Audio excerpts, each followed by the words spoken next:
Welcome to another episode of the podcast. Today we're with a good-looking man right here. His name is Liam. He's a full-time model, but also owns a production house. And some of my videos are actually done by him. Very, very talented man. You know, he's a good person to talk to. We can go on and on many subject, many topic. Very, very interesting to get his perspective on different things as well. And that's why we got it. I'm so happy about this podcast. So excited about this podcast. Introduce a little bit yourself, Liam. I started modeling 4 years ago. I was born and raised in the UK. I studied in Bath, and then I came straight to Bangkok 4 years ago. And that's when I started modeling.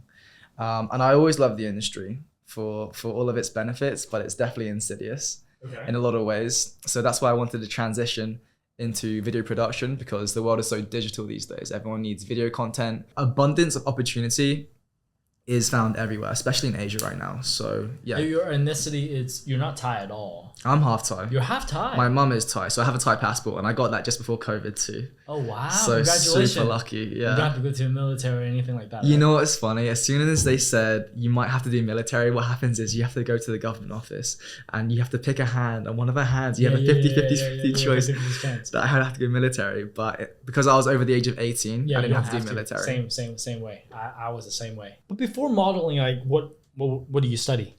Social sciences. Social sciences. And I worked for a year in London in business, which is kind of like unorthodox for a lot of models. There's a few buzzwords, there's a few trigger words. Like, it's a very young industry, not in the sense where like it's new. Actually, I guess so. It's like 100 years, something like that. Modeling. So what was that modeling in the 18th century? No way. When did modeling come about? Probably like 100 years ago, surely. Yeah, I think so. By the time fashion started becoming a thing, I mean, there might have been people to model those clothes, but we're talking runways, shoots, that kind of stuff. No way. It started getting serious maybe 100 years ago. Yeah. So, okay, it's a young industry, and it focuses predominantly on young people. And that's where negative connotations come about modeling, especially with young girls. Because, I mean, for one, they develop a lot earlier than boys. They hit puberty before us, they mature before us. Yeah. And I think that's the sort of appeal to young female models. A lot of girls start at the age of like 13, 14, right? Which gender started modeling? Was it female or male? I don't even know what society would have accepted first. You know, fashion has always been probably like a female, right? female dominant right? industry. I think like male modeling probably something fairly new. Yeah, when Zoolander came about, that's when it started getting popular. Yeah, I think I think who really made it really, really popular, I think, in my opinion, because being American, was Abercrombie and Fitch. What took you to modeling? First of all, I wanted to see the world. So for me, it was never about the money, because even when it comes to money, the modeling industry is the only industry where females make more than guys. Really? Yes. Even now? Even now. I think every country, because or because the fashion industry is so female dominant, right? Yeah. So big brands are always paying so many girls to model for their brands and stuff like that. Okay. So yeah, from that perspective, for sure. That modeling is the only industry that female makes more than men. Yeah, exactly. Which is quite interesting, because there's such an abundance of opportunities for female models, because it's so dominated by the fashion industry, so dominated by females in comparison to guys. Yeah. But their window to make that money is something like, I mean, it obviously depends on how they preserve themselves, but some models can even start at 13 to maybe like 25, something like that. You know. Talk about female, right? Female models, yeah. Whereas guys can sort of like start a little bit later and maybe go on until their 50s if they're silver foxes, whatever. Because the market still accepts a mature look from guys, you know. But the reason you have to be quite wary is because, I mean, even though girls develop before guys, physicality and maturity, you got to be careful, because like they're traveling the world by themselves at such a young age, right? And it's such an insidious industry. Like, you wouldn't believe how many girls I know that get preyed on, and like even in Bangkok, it's preyed on as in like what? So basically, the way it works is like, if you're a model, you'll usually get free entry, free drinks, free food. Sounds great to me. It's great on paper. Sounds great to me. But these environments that they're going in, is like, there's no such thing as a free lunch. You know what I mean? So there's like some clubs, even in Bangkok, that I've been to, that are owned by the mob. I hope they don't put a hit on me for saying this. But they'll dish out like free drinks, free meals, that kind of stuff to get them into the club. And they'll launder their money in the clubs, right? So it's already a bad environment. Like for us, let alone a 14-year-old girl that's like too young to really know what's going on. Yeah. So I definitely learned a lot from being in the industry. And what happened? So these guys would just start trying to hit on these girls? It depends. But scumbags. There's a lot by the end of the day, it's their freedom to go wherever they want anyway. 100%. Freedom to do what they want, but not mature enough to make the right decisions sometimes. And I've seen it go messy, but usually nothing really has bad happened to any of my friends or that I know of. But if you go in certain places like Dubai and stuff like that, I've heard some wild stories, man. Is it the same for men? I guess. I know some guys that get kind of roped into to this line of work for sure. That maybe if they don't make enough money in modeling, the whole idea of traveling and finding new opportunities to make money, they can be enticed by that. But for me, my story is a little bit different. I didn't start modeling until 23. Yeah. I got an education first. I went to uni. Yeah. And then I came here when I was 23 years old. So by that point, I had finished education. Yeah. I had worked in the financial sector. I was doing marketing actually. So didn't like it? It wasn't for me. Okay. It wasn't for me. For me, I always knew time is more valuable than money. Yeah. Even Warren Buffett can't buy back the last 10 minutes of his life. Absolutely. Yeah. So I knew I wasn't going to make as much money in the modeling industry, but I could use it as a vehicle to travel the world. I see. You jumped right on, without hesitation. Yeah, I really put that degree to work. Did you tell, were your parents supportive? Yeah, for sure. They were supportive. They wanted me to see the world, Okay. And they wanted me to do it in my prime. I was early 20s. I was going to do it for a few years, and I did. I've been 4 years. I've been to Hong Kong, Singapore, Bangkok, Malaysia, everywhere really. What's the hurdle hard? For example, let's just say today I decide I want to be a model. What's the first step? You know what? It's such a saturated industry now because of the rise of social media. So you have to be really competitive to break into the industry now. You really have to separate yourself from everyone else. It's all about branding. You gotta find your niche. You gotta stick to your guns. You have to have a signature style that brands can buy into. Because if you're too adaptable, there's nothing that special about you, and they can pick anyone. You know what I mean? Who do you talk to? I had to figure this all out. You had to find an agency and be hey, I'm interested. Yeah, unless you're a Jenna, a Kylie, or a Kendall with a big name, it's impossible to go freelance because agencies, they have all the connections, right? And they take 30% or something like that, but they get your foot through the door. And for me, it was always worth it because I was never having to scout for my jobs. I had an agent doing that for me, right? Yeah. So I had all this free time to focus on passions, hobbies, and then start up my business, like videography. Yeah. So that's the biggest advice I would give to anyone that wants to start the modeling industry. Yeah. It's keep yourself good, preserve yourself, go to the gym, stay educated, read. If you want to go to school, you go to school on the side because modeling the pay by the hour is crazy. Are you exclusive to one agency, or you can be part of modeling? I have a mother agency in Singapore, and then they find me agencies across Asia. Okay. And that's usually how it works. So you stick to one, and they will connect you with other ones. And then you sign for a year or something like that. If they really like you, you can sign for 2-3 years. But you get a better deal. Is there any risk of they're not continuing the contract? When it comes to an end, they could extend. It's like an athlete. It's like their contract. So your value determines your contract. So how long and how much. So how risky is that? In your opinion, in terms of oh shit, how an athlete is this club gonna extend my contract If they're not, I lose my job. With athletes, you get a set wage. So Steph Curry. He's minted. Of course. Those are the cream of the top. I'm talking about So we don't get a salary. Models, you don't get a salary. You get paid if you work. So it's not so you don't want to work for anyone for too long in case the agency sucks, right? So the best ideal scenario is to work for a minimal time and then you get a higher percentage share of the job.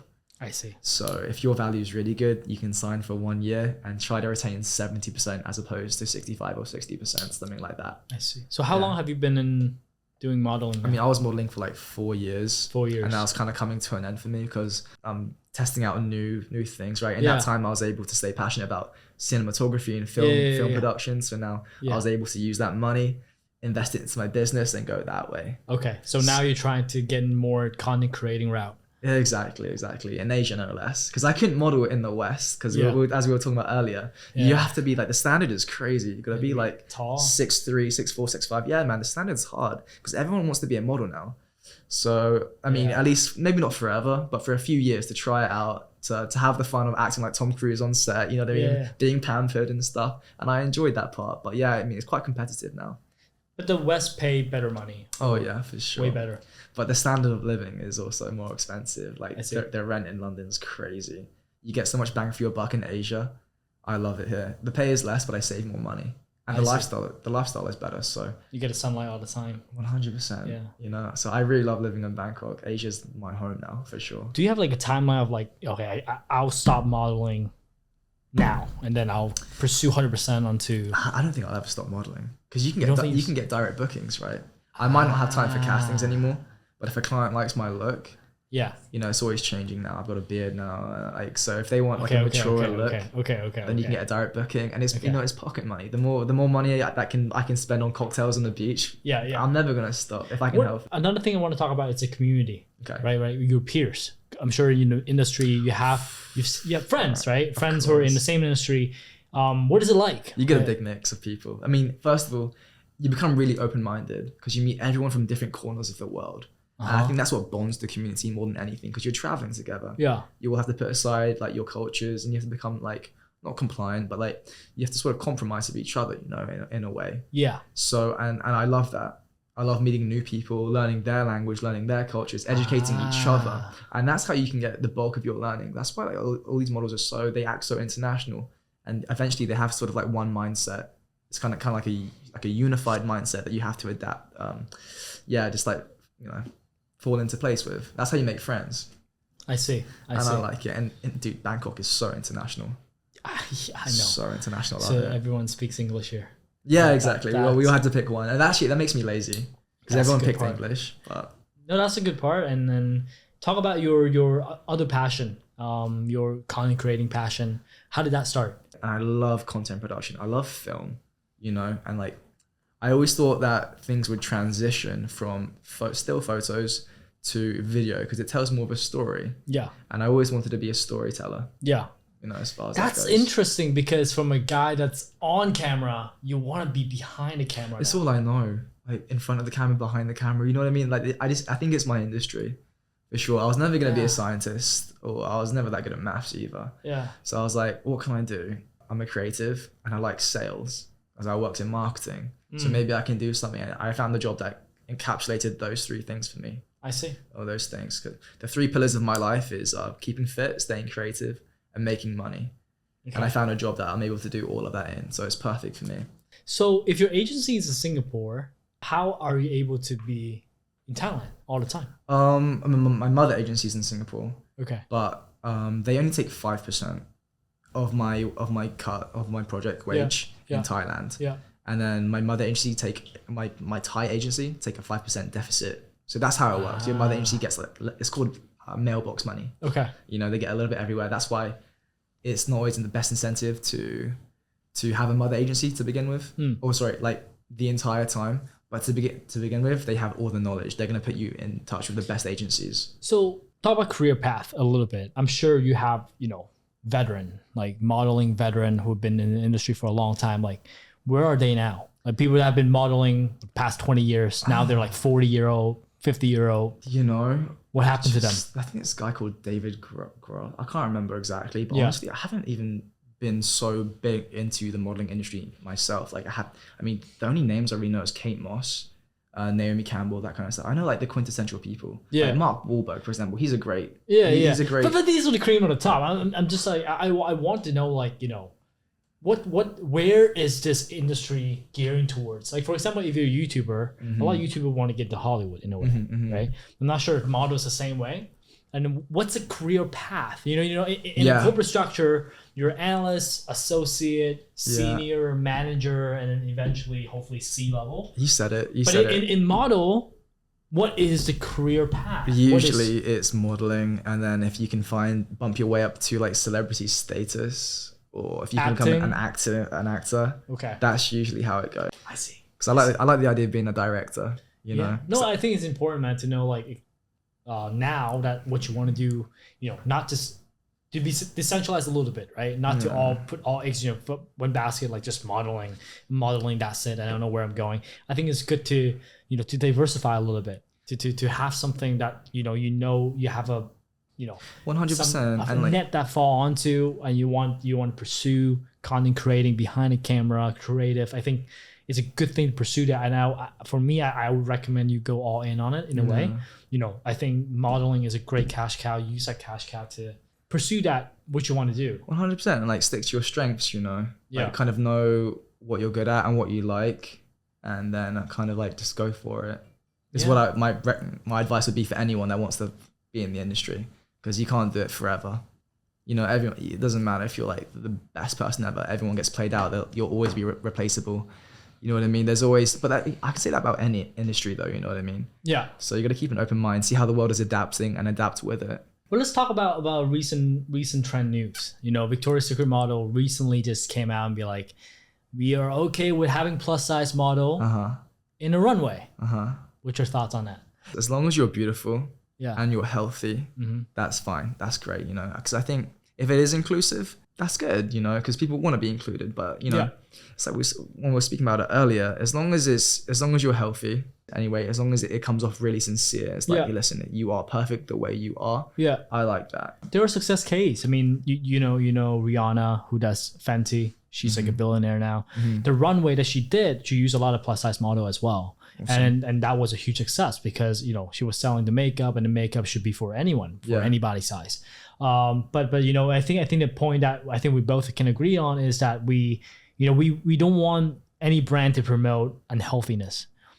For example, I mean, love your body. If for things you cannot change, if you're short, you cannot change that. Love yourself, right? If you're too tall, you can't change that. Love yourself. But I think if you're a little plus size, and it's actually to a point where it's actually considered unhealthy, I think I'm not saying that don't love yourself, but I say that I think you should take action into make yourself in a position that's more healthy. I think losing weight or gaining muscle mass is always a good thing. It's healthier, and it's not just for what other people thought of us.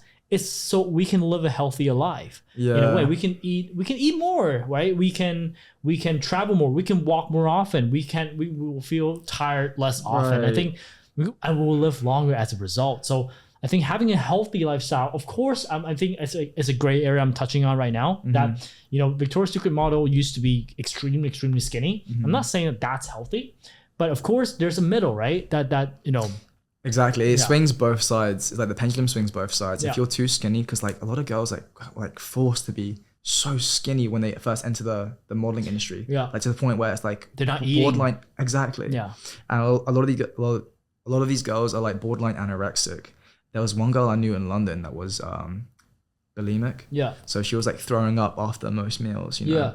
And that's dangerous because like the acid actually corrodes the teeth because you're being sick, So like it goes both ways. You shouldn't be underweight and you shouldn't be too overweight to the point where your arteries are clogged and you're prone to getting high blood pressure or heart attack, anything like that. You can still be aesthetic. Yeah. I've seen girls that are underweight and overweight that are completely aesthetic, that are healthy. Yeah. And that's absolutely fine. I endorse that 100%. Absolutely.